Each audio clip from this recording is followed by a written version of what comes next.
What's up, guys? It's Corbin Stuckey at Pixel Talk here. I'm joined by my friend Dylan again, and we are doing our spoiler review to Guardians of the Galaxy Volume 2. First of all, before we get started with this review, Dylan would really appreciate it if you checked out his channel, Alternative Indian. He does a lot of vlogs on alternative music, so if that interests you, you should definitely check it out. And the reason why he's also on this video is we're going to be also talking about the music that was included in Guardians of the Galaxy Volume 2 and how it affected our overall feeling of the movie. And it's just going to be a fun spoiler review. Like I said, this is a spoiler review, so if you haven't seen the movie yet, you should probably just check out my spoiler-free review. I'm going to put it in an annotation or in the link down below. And go check that out, and once you've seen the movie, you can come back here and watch our spoiler review. We're going to be talking about Easter eggs, we're going to be talking about endings of the movie, and also there's 5 post-credit scenes that were included in this movie that we're going to be talking about in depth. So if you haven't seen this movie, go see it and come back to this video. So we're getting started now, so you've been warned. Dylan, what do you think of Guardians of the Galaxy? Honestly, I think it was the best Marvel movie it made yet. And because when I did see Guardians of the Galaxy 1, I was like, this is the best movie they made yet. But as they progress, I just feel like they just keep getting better. With, like with the Avengers and stuff, you can be like, okay, still doesn't live up to the first Avengers, or still doesn't live up to Iron Man 2 or 1. But this one was really well, and the visual effects were just beautiful. So I'm obviously a fan of Guardians of the Galaxy Volume 1. So yeah, I just think that this one was a really great addition to the whole entire Marvel Universe. Yeah, I really agree with that too, because it also, a lot of people are saying that they like the first movie a little bit more. I personally like this a little bit more, because it focuses a lot on the characters. We see the relationship between Peter Quill and his father in this movie. We finally found out who his father is. His name is Ego. And when they announced this back in, I think it was 2016 or 2015, I was a little confused because Ego is a planet, and he's not really that well known of a Marvel character. He's an actual living being planet. But I thought about it, and this is a movie where we have a talking raccoon and a walking tree. So I feel as though they can get away with anything in Guardians of the Galaxy now. And James Gunn, he knows what he's doing, so he can just pick random characters from the Marvel comics. And if he wants to make Peter Quill's dad a talking living planet, I mean, it works, because it does. It's an entity. It's a god. It's a sentient being. And I thought that was really interesting. And another thing that I really liked about it is how he turns out to be the villain in this movie. Right. As Corbin said before, he's like a real bastard in the comics. He's not the coolest dude. And it's interesting to see how strong Marvel really kind of changed their ways, especially with Disney on board with them now. This was probably the most, how do you say, it was probably the most mildly humored. No, I mean it was bad. It was raunchy. Yeah, raunchy. That's a good word. So yeah, this is honestly the most raunchy Marvel movie yet, with dick jokes and so much about sex. It was crazy, because he's literally I fornicated with every single being in the universe until I finally found the perfect being to have my my power sent to. Yeah, and that's when he found out that the human can withstand the power of Ego's I guess energy of Ego's energy. Yeah, and it does show how far I guess Walt Disney has gone now, because used to they tried to get Back to the Future produced by Disney, but they decided not to, because basically they saw it as oh, it's a kid getting with his mom because he goes back to the past. So they didn't like that kind of concept of it, but we see it as a comedic thing now. Whereas I guess they're more open to really comedic, slightly sexual stuff, and that's really prevalent in this movie. They had the one dick joke where he was just oh, you guys think with the thing between your legs, and he goes, man, the thing between my legs had a hand, it would have steered the shit better. And I was like, yeah, they seriously just put that into this Disney movie? Yeah, and then there's a part where Ego is explaining how I guess he fornicated with like Peter's mom, and then Drax is like, do you have a penis? You're a planet, and like it's like yeah, he literally said penis. Yeah, I mean, he said penis. I wasn't really affected by it like while we were like at the movie because like I'm kind of went over our heads because we're used to that kind of movies and stuff. But I can imagine like we saw superhero movies like when we were like young, like like when I was like 8 years old, going to the movies to see these superhero movies, like 6, 7, or 8, and I know kids see these movies, so knowing that like maybe like kids like saw that and like maybe they were wondering like what's a penis, like I thought about that after we were leaving. I was like, whoa, like they had a dick joke where kids are most likely going to see this movie, and that's very ballsy. There's a lot of things, and they talk about. He's like, oh, I'm gonna go take a piss, and like, it's just I'm thinking to myself, wow, they really talk about genitals a lot, and like especially if you're a 13-year-old kid going through the awkward stage, and you go to see this movie with your parents. It's kind of awkward. Yeah, it is kind of awkward. And like it's definitely if you're going to see it with your parents, it's both like awkward because of that weird tension, but then it's also like really good for like father-son bonding. Yeah, and I will admit like I think dick jokes can really ruin a movie. I didn't see the movie Chipped, but just the trailer alone with the amount of dick jokes that was in that trailer, I was just like, I'm not going to see this. But they were able to like put dick jokes in this movie to where it was a dick joke, but it was very, very comedic and almost kind of smart. So that's something I really appreciate about the movie. Was it's very immature humor, but it's also smart humor at the same time, the way they presented it. So that's another thing that I really liked is, the humor. The humor is great in this movie. I really enjoyed that. Especially the scene where like Drax like has the vest on and he's like, why don't we have the vest on? It hurts my nipples. Like, yeah, stuff like that. Honestly, it's almost like the trademark for Guardians now, the comedic feel. And I feel as if it isn't as easy with Avengers because it's more serious. And like, when they tried to throw out jokes, they were just really recycled, especially in Age of Ultron. I feel like they really recycle jokes a lot. Yeah. With the language and just, the innuendos between the Hulk and Black Widow. Yeah. Scarlet Witch. I'm sorry, the Scarlett Johansson. Yeah, Scarlett Johansson. I'm getting my Scarlets like mixed up. But yeah, I mean, it's definitely this vibe for Guardians of the Galaxy, and overall, with the comedic value of it, it did help the movie flow, which I really did enjoy. And during those awkward tension moments where you needed some comedic relief, they put it in well. Yeah, for sure. And I'm trying to think of like other things that like. Because like there's a lot of humor in this movie, and you have to listen very carefully because there's like a joke every second, and with the audience laughing, it's like hard sometimes to like catch on to certain things they say. Yeah, there was one moment where the audience was laughing. We couldn't even hear the rest of Drax's joke. Yeah, exactly. Because the audience kept laughing at the previous joke. The one part where it was good with comedic relief was when they were releasing the scavengers into space, and it was really serious. Like, oh my gosh, they're killing these people, and they looked. Really, it was disturbing seeing the guy freeze up, and then they're like, "I am Razorface," and then that's when Taserface. Like, I am Taserface, and that's when Rocket Raccoon came in. And Your name is Taserface? Like, yeah, and that kind of really brought up the lightened the mood of the audience after seeing like this severe, like brutal death that they're just throwing. Yeah, like multiple bodies everywhere. And that is something to acknowledge too. Is like the whole movie isn't just dick jokes and about genitalia. There are jokes in here that do work, especially the joke where Yondu is like coming down with Peter, and Peter's like, "You look like Mary Poppins." Like, there's your Disney. That's great. And they definitely threw that in as an innuendo for Disney, and also almost like they're nodding their head to, hey, check out Mary Poppins. It's gonna be out soon with Lynn. Wait, there's a new Mary Poppins movie coming out? Yep, Lin-Manuel Miranda's going to be the new Mary Poppins. I did not know that. They're doing a lot of live-action remakes to Disney nowadays. I had no idea about that.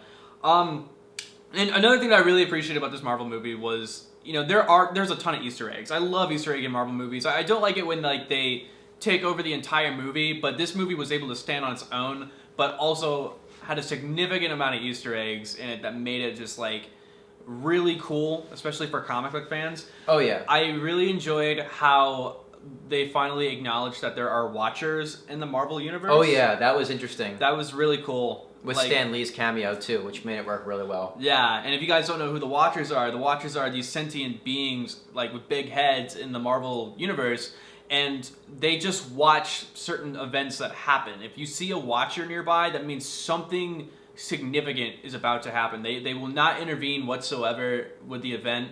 They're just there to watch, possibly record and write down what's happening for the books, and that's pretty much. They are Watchers, and, right? So yeah. you can see those mostly in like the animated series, right? They use a lot of them in the animated like series. You like can see the them in Amazing comics. Spider-Man and they're stuff like that. They're mostly for comedic value now, like because they've been used a lot. Like they're kind of like they're in the background a lot, and when you see them in the comics, like oh my god, it's a Watcher, and they're kind of like they've acknowledged that they used it a lot. So they start doing like funny things like oh my god, this guy punched a Watcher. Like if you punch a Watcher, like if you're a superhero and you punch the Watcher, it shows how powerful you are, because these are very powerful sentient beings, and I don't think we're probably see more of them again in the future. I think this was just like a Infinity little... War. You know, it's kind of like almost foreshadowing for like a big event, which is Infinity War coming up. That's true. If they like do Watchers, like another thing I really appreciated, like this film does foreshadow Infinity War a little bit. It does. Like if they have like maybe the Watchers come down to Earth and like people are like we have no idea why these people are here. That'd be cool for Infinity War. But what I really liked is at the ending when like Gamora is talking to Nebula, right. And it's like I'm gonna stop like Thanos. Like Nebula's like, you know, she wants to go out and stop Thanos, and then Gamora's like I don't even know if that's possible. That sent chills down my spine. Yeah, I was like, that's definitely a key component to the next two, because it's part two. Infinity War's gonna be 2 parts, so obviously from that we know that he's not gonna be defeated in the first part. Yeah, you know? exactly. And like it's gonna take 2 movies. It's gonna take 2 movies to defeat this guy. Yeah, it's gonna be hard. It's just little things like that you hear throughout these movies about Thanos and just these different things. I'm sure we're gonna hear a lot of things in Thor 3 as well, but it's just little things that you hear. And this guy, like, not only do you know, like, you know, Thanos is powerful, it tells you that Thanos has a reputation, right? Which is really weird. And I want to see him in action. So the first scene in Infinity War better be like Thanos coming down to Earth, or like maybe the Avengers in space or something like that. Something right. to the extent of that. The one thing that I was disappointed about was that there wasn't really any cameos with any other Avengers. And I was expecting that, especially when Ego was spreading over the Earth. I was expecting to see like Iron Man flying in, like, oh, everyone stay back, exactly, or something like that. But I was like, where are the Avengers? Where are the Avengers? Exactly. And they didn't come, and I was like, okay, they obviously could have easily just threw in, you know, Iron Man or something. But that's also more money. Yeah, budget. Exactly. I mean, I was expecting that too, because I was like, oh my god, they're on Earth. Like, you know, this is like something that's happening in a small town where it's going to take over the entire like Earth. So that's an Avengers job. I was almost expecting something like that. But it didn't really even have to be Avengers. It could have been someone totally different. It could have been Doctor Strange. Yeah. Because like, you know, he's you know, he deals with like a lot of paranormal celestial stuff. So I was like really wanting to see him in outer space, and maybe that'd been awesome. We did see that one part with like that one being who was doing the Doctor Strange magic. We'll get to that later, but it was just like really weird how we didn't really see any other cameos. I guess they wanted to focus more on the Guardians, and that's totally fine. But it would have made sense on paper if we saw something, you know? Yeah. Because we never see like the Avengers like going up to these like, you know, catastrophic earth-defining moments. We only see them come together like in Age of Ultron when they have to retrieve a staff. That's it. Like, why weren't they in Thor 2? That's a catastrophic moment. They should have been in Thor 2, The Dark World. So I just think it's like really silly, and it's almost like a convenient thing for them. Like, oh, let's just not write the Avengers in this. But it would have made sense. So I totally get what you're saying there. My only problem with the movie, and I mentioned this in my review, is Baby Groot. I get what we were saying that night where it was like, oh, they just did that for the audience, like with him dancing. I totally get that. That was entertaining. That's a very interesting way to open a movie where he's dancing and you just see stuff happening in the background. that was very entertaining to watch. And the music that was playing, what was the name of the song? Blue Friday? Or Mr. Blue Sky by ELO. Mr. Blue Sky, okay. Electric Light Orchestra. And it was a great intro to a Marvel movie. Like, oh yeah. It shows that like they you know, they didn't have to, like, usually like for any action movie, they would have just showed like them fighting this monster, but you know, they decided to like kind of show that off like in the distance, like in the background, and like focus on this. Yeah, a little montage of Groot dancing. And the only reason why I think that they kept Groot is because he's the mascot of the film. He is. And they need a mascot to keep the audience, you know, loving this group of people, because mascots bring these groups together, the family. You know, I'm like, of course you could say, okay, it could be Drax, you know, he doesn't have like that many sayings, but... You know, Rocket Raccoon also. Rocket Raccoon. Yeah. But they're main characters, and they really have a lot of involvement. And then you got your mascot there. He's the laughing act, you know. Yeah. And like what I was getting at is like, you know, I as much as I thought it was entertaining, I don't think he should have been out in the battlefield. He's a baby, so what is he doing out there in the first place? Like, well, that was kind of happened a couple of times during the movie too. Yeah, and that's why he was needed in the end too. Yeah, he was needed in the end because like it's acknowledged that like, you know, he's small and he can like, you know, crawl through vents and stuff like that.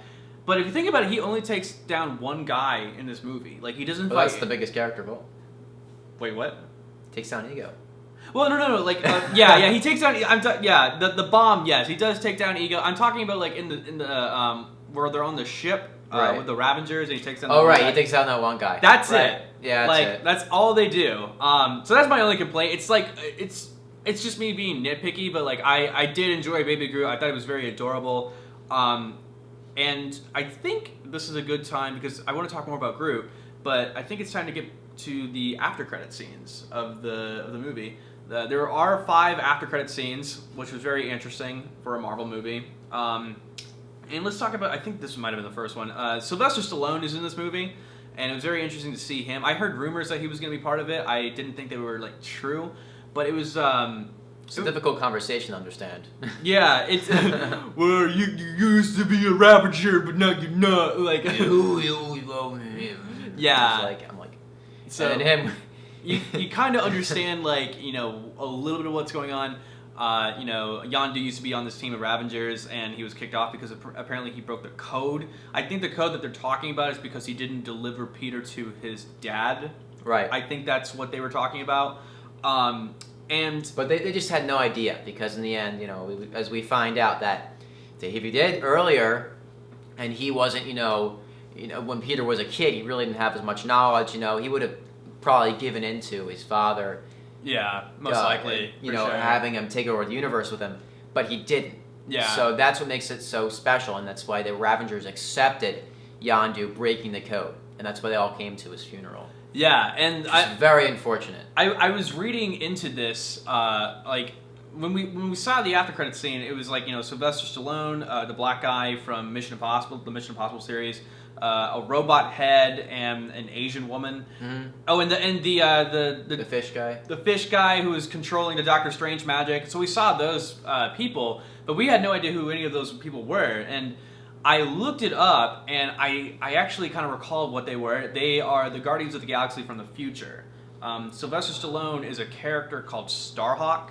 He's the leader. He's one of the leaders. Yondu was the actual leader in the comics of the original Guardians of the Galaxy, and they traveled back in time to do some space stuff. So they're kind of hinting that there could be a new Guardians of the Galaxy team in Volume 3, or possibly, you know, films further on. I think that should be really interesting. That'd be cool. And I'm not entirely sure about this, but I think, looking back at it, the robot head was a female voice, right? Yeah. It kind of looked like a cyborg from Doctor Who. I think that was Miley Cyrus. Really? That was Miley Cyrus, yeah. Because I was reading into this, and apparently James Gunn was saying how Mainframe that's the name of the robot. He's not really that well known of a Marvel character, or he or she, or it's a robot, so it doesn't have a gender. So his thought process was like they could pick anybody to play this, you know, character, so he picked Miley Cyrus. So Miley Cyrus is officially a part of the MCU. That's pretty weird. Correct me if I'm wrong down below. I read it online. But yeah, that's really interesting. Also, there's another scene where we see, I think it's like, oh yeah, one of the Ravager guys. This is James Gunn's brother, having Yondu's fin. So that was really cool. Screwing around with the arrow. Yeah. Looking back at this film, I don't know how they filmed a lot of the scenes with him and Rocket Raccoon in the same vicinity, because he actually does the motion capture for Rocket Raccoon as well. At least in the first movie. I don't know if he did it for this movie as well, but he does the motion capture for Rocket Raccoon. Interesting. Yeah. So knowing that like he's maybe gonna be the new Yondu, that's really cool. I really like that. I mean, like honestly, like also with Yondu, like I really became attached to his character because. Usually don't like him as much, but they really made you like him just to take him away. And another reason why I think they did take him away is because the actor who plays Yondu might get too, I think he might get too old for the roles. Yeah. Personally, that's true. Going on throughout the Marvel universe with that and just keep on making movies with him as that, doing all those, stunts and all that other stuff. I don't know if that, if he's going to keep playing. Yeah, that's true. Especially with like Carrie Fisher dying like last year. Right, like that. But I don't know how old he really is, but still, it's yeah. I can't believe I even skipped that part too. Like the ending, the actual ending of the movie. I don't know why I skipped to the after credits, but the actual ending of the movie where like Yondu dies, that's so sad. Yeah, we were really emotional. Yeah, it was very sad and it was very moving. It was really amazing because you see Peter becoming attached to Ego, and he's like, wow, I finally found my father. And then he realizes that his father has really been Yondu all along. Yeah. He's the one who raised him, and he protected him from Ego. Because if he gave him the Ego, everything would have went, all hell would have broken loose. Yeah, exactly. So it's like, it's a good thing that he raised him, and if he didn't, he wouldn't have had, anything. The whole universe would have been gone. Exactly. And I really enjoyed father and son playing in the background. Yeah, that got me. Like I was about to cry, but when that started playing, I started crying. I looked at you, I was like, dude, I'm crying. Yeah, I shed a tear or two. Yeah, I like it's good. I like the what is it, the Zoomy? The oh yeah, the Zoom X. I yeah. put it, like there was like a little nobody uses those anymore. The only thing I'm pretty disappointed with too is that it was really cool seeing Peter Quill getting this energy powers so that he can have superpowers, and I was really excited, like, oh my gosh, this is gonna be a new thing in the series. He's gonna be able to express his powers, but that's all gone. It would have been really cool to see that progress throughout the series and have that used against Thanos in like the future Infinity War, but it's not gonna happen now because he doesn't have that power and Ego's dead. Well, that's okay because I mean we're getting like a whole bunch of characters in like Infinity War, like Captain Marvel. I'm pretty sure is going to be in Infinity War. But here's the other thing too. What if he can get back in touch with that power? That might be really interesting to see. I think that might be a key plot in Infinity War. Could be a plot hole. We could see that for sure.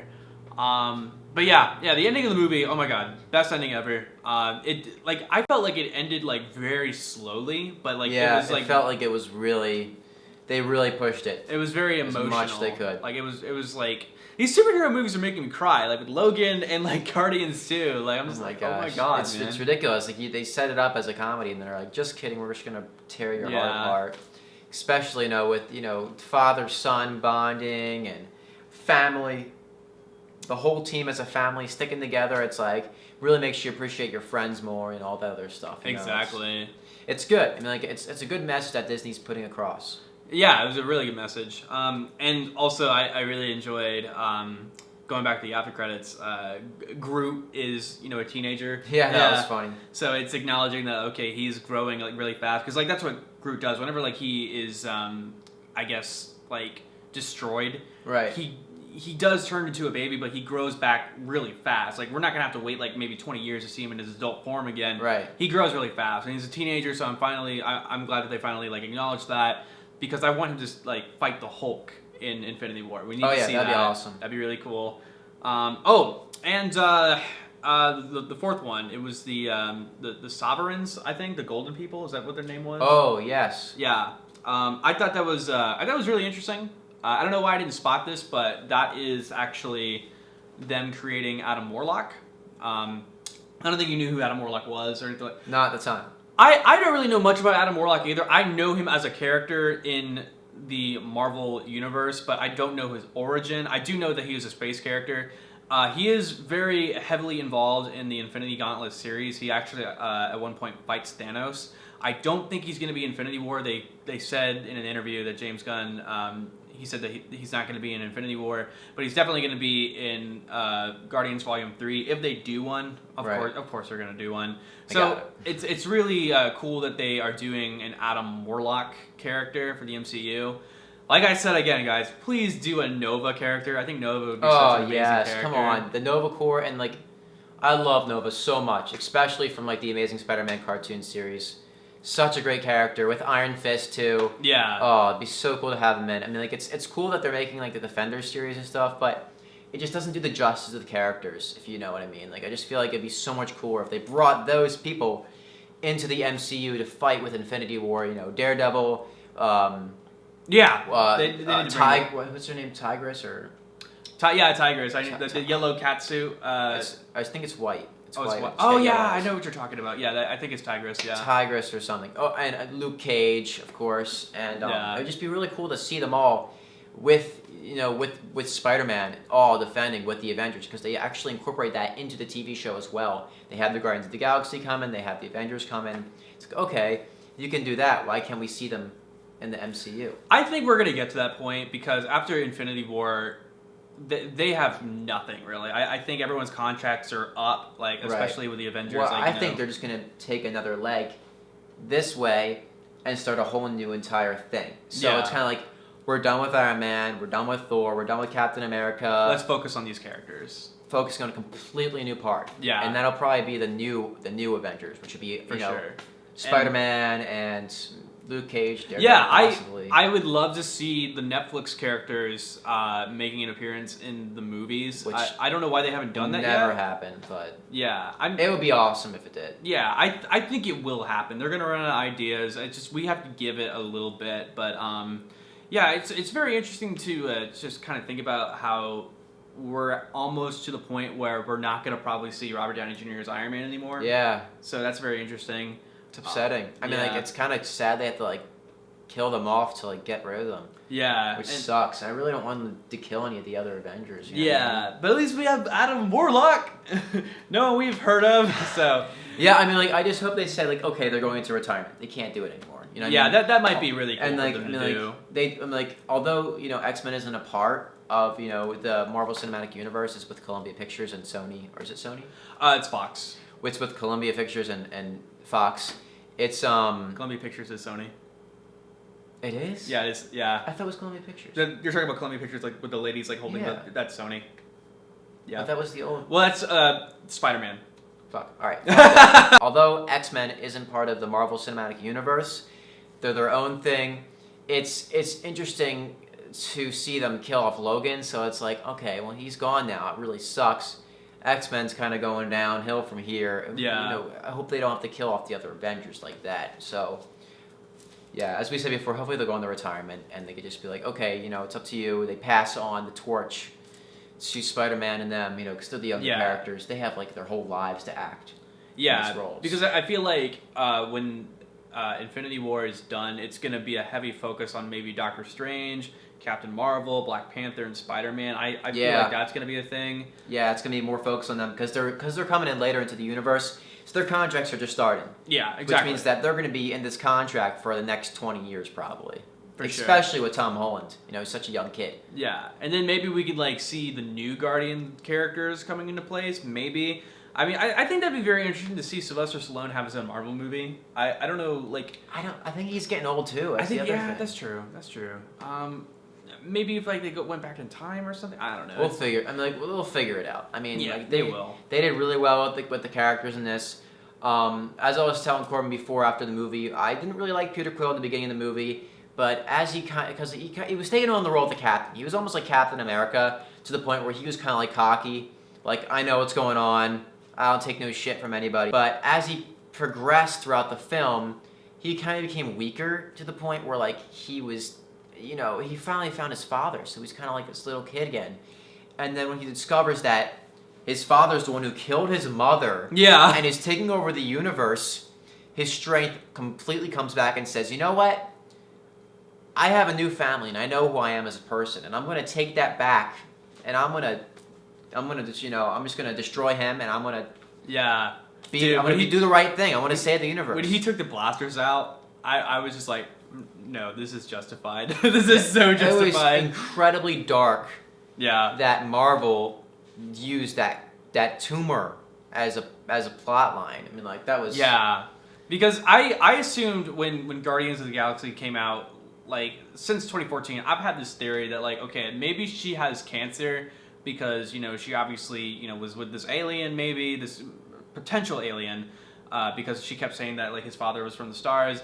Maybe contact, especially sexual contact with an alien, is like maybe radioactive or something like that. And maybe that's how she got the tumor. That was my theory throughout the entire 3-year span. It is partially true.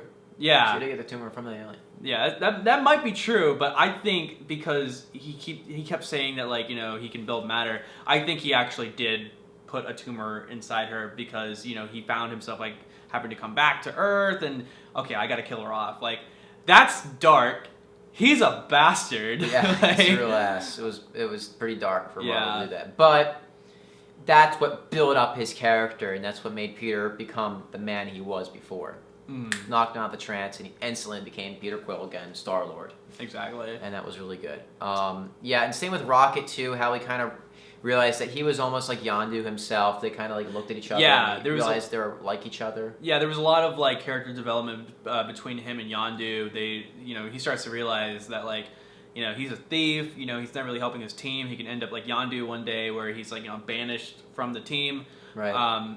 That would knock some sense into him, yeah. Honestly. It made him a strong character because he had to make the decision to leave them on the planet and let them decide on who's going to come back. He said, I'm only losing one friend today. Yeah. That's why he knocked out Gamora and, didn't let her go to save Peter. But he ended up coming back anyway. Yeah. I wish they really filled that in, too. They didn't really show how he got back on the ship. But they probably just, found him in space and they recovered him. I guess it was kind of like a... What was that last part that they said? Like it was like Peter and Rocket kind of talking to each other. Like it was just I think it was like Rocket saying like I can't believe you came back for me after I did all this, and I think it was like Peter saying like yeah, why not, or something like that. I like that line where what I'm talking about. Okay, well it's like one of the last parts of the movie where he's like yeah, why wouldn't I have come back for you, because it kind of talks about family and everything, no matter what you do in family. Yeah. It's like you're always there for them. So that's family. Family is the key point about this movie. I feel like this is a better family-oriented movie than Fast and Furious because they try to shove it down your throats family. I'm here for my family. You're always here for your family. Okay, no. Stop saying it in Fast and Furious about family all the time. Guardians of the Galaxy had a limited amount of usage of family. Yeah. So that's good. It was good. It was the right amount. Yeah. It was a good serving size. In the last after credits scene, it was just Stan Lee again with the Watchers. Right. That was it. It was fun. And it was even though the Watchers stories, he was yammering on, and they kind of left. So that was really cool and funny. It's almost as if he's one of the Watchers himself. There's actually a theory going on that because every time when Stan Lee appears in a Marvel film as a cameo, it's just him there witnessing a key event. Because if you think about it, every time when he's there, it's always because there's a key event going on. There's a hammer on Earth. It's Captain America getting inducted. There's just a lot happening whenever he's there. And there's this theory going around that he himself is a Watcher. And that's why he was talking to one of the Watchers, is because he's maybe a Watcher that took on a form or something to easily kind of listen to these stories and, look at these events happening. Could be, but it's very unrealistic for that. Yeah. Kind of is almost like him as a character. I think what it is kind of not. It's kind of just Stan Lee is a Watcher because he's the creator of everything. He might be God. Well, he's the god of Marvel. Oh, you're talking... Okay, yeah, you're talking about the creator of the comics. Yeah, right. I get what you're saying. He's the one who created everything. Yeah. So it's kind of saying he is a Watcher because he's watching everything happen that he created. Exactly. But yes, guys, that was our spoiler review of Guardians of the Galaxy. Like we said, we really enjoyed the movie. Liked it as much as the first one. I would say I liked it a little bit more than the first one. It's very close to the first one, I think. I think that's why they named it Volume, because it's almost like an attachment to the first one. It's almost like another chapter. Yeah. So I really enjoyed it. Really loved Guardians of the Galaxy Volume 2. I will admit I wasn't as excited to see them in Infinity War. I mean, a little bit because like there would be with the Avengers, but I was more excited with the Avengers and like Spider-Man. I was more excited for that. But this movie made me more excited that they're heavily involved. It's gonna be awesome. Yeah, because I love the interactions with them, and I'm gonna love like seeing them interact with the Avengers. So I'm really excited for Infinity War. Comment down below what you thought of this movie. Like the video, share it, and please subscribe to Pixel Talk if you haven't yet for more movie reviews, trailer reactions, and gaming content. And don't forget to check out Dylan's channel. Alternative Indian. Yeah, I also do band interviews too. Yes, does band interviews, does vlogs. I'm going to leave a link down in the description below for you guys to check that out. And yeah, that's pretty much it. Or I'll probably like put something here as well. I did that before, right? Where I put like your channel like under you. Yeah. I'll do that. Yeah. It's my channel. All right. Thank you guys so much. I am Corbin Stuckey. And I'm Dylan Sherman. And this is Pixel Talk. I only do that